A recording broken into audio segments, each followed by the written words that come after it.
Actually, the way I got into it was Fred Knapp and another guy named Pat McCullough got the garage next door to the gas station I worked at when I was going to high school.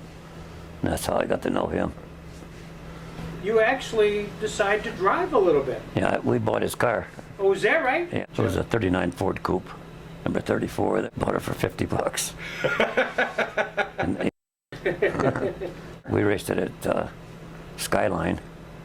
That was before Stateline over there, Sugar Grove, and Stateline Speedway.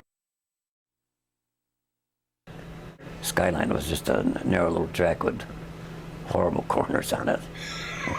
Jesus, if you could get around it without getting off the end of it, you were really lucky.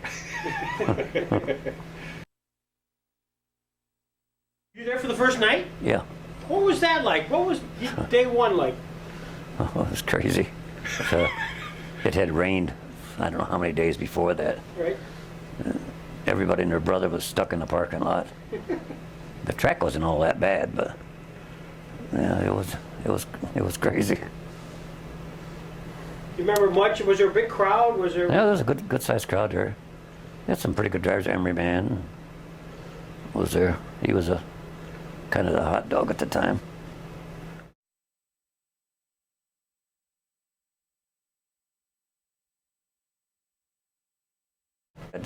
Tractor after tractor trying to pull people out, pulling their bumpers off, and it was quite a deal.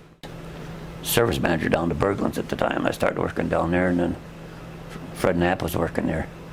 We got together and got a car together. We bought Bob Dole's car, that 62 Ford, or 60 Ford. We run that for a couple of years. It's crazy. I had a brand new Chevelle. We ordered 3 cars. We ordered a 64 Chevelle and a 64 Corvette with a 365 horse engine and a 64 Impala with a 300 horse. And we swapped engines out on all of them. You never in the world ever do that in today's world. So that's how we ended up with but we built a brand head.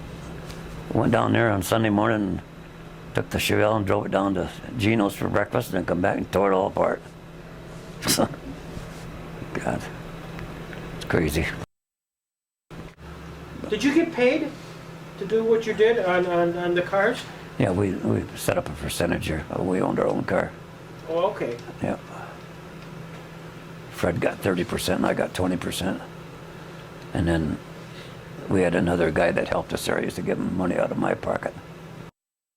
You were working for Bob when you and Whitey were with Bob. Did you get a percent at that time also? Yeah, because the car was actually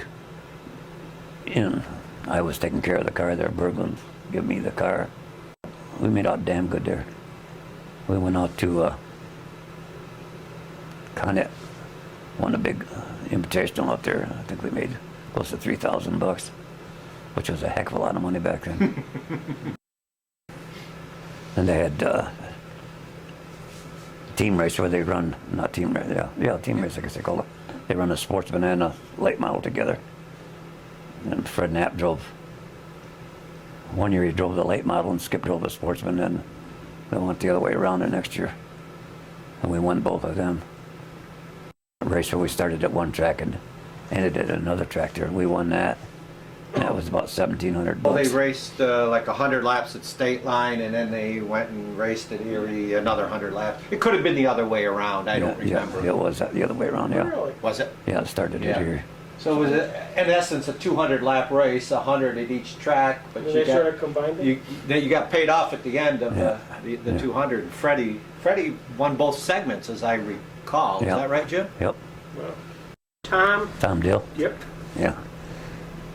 Yeah, he was another one one of the nicest guys in the world.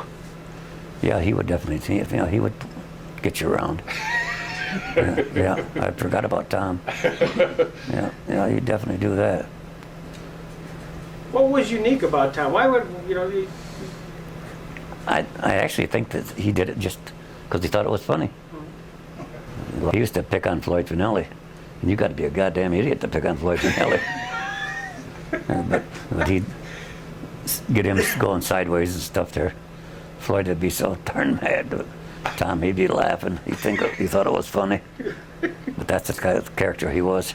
All the way down to Daytona, you were there for Speed Week. Was that ego in being there, or is it, what was it? I don't know. Stupidity, probably.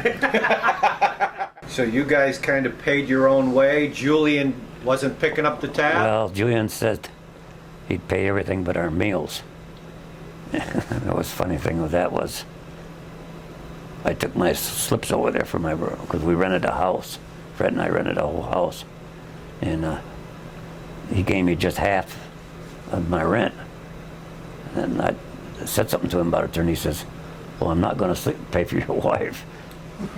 I said, oh, Christ, she sleeps in the same bed. But that was kind of, that was Julian. Dean Layfield died in 1961, and he was really the first driver to die while racing. Yeah. What did that mean to the racing community? What was your reaction? Well, there was a lot of, everybody felt real bad about it. I think it was a stone hit him. I believe a stone hit him there, yeah. In fact, he drove for a guy that worked with me, Herb Lieberg. Yeah, it was too bad with Dean. He was probably the first real superstar over there. If you think about the guys that he's working with, they're all the top guys. Yeah, And kind of makes you wonder if it's the chicken or the egg. yeah. Is it because of Jim that these were the top guys, or were they the top guys and Jim happened to show up, or some sort of a combination? What do you think, Jim? Probably a combination. Plus, I work cheap.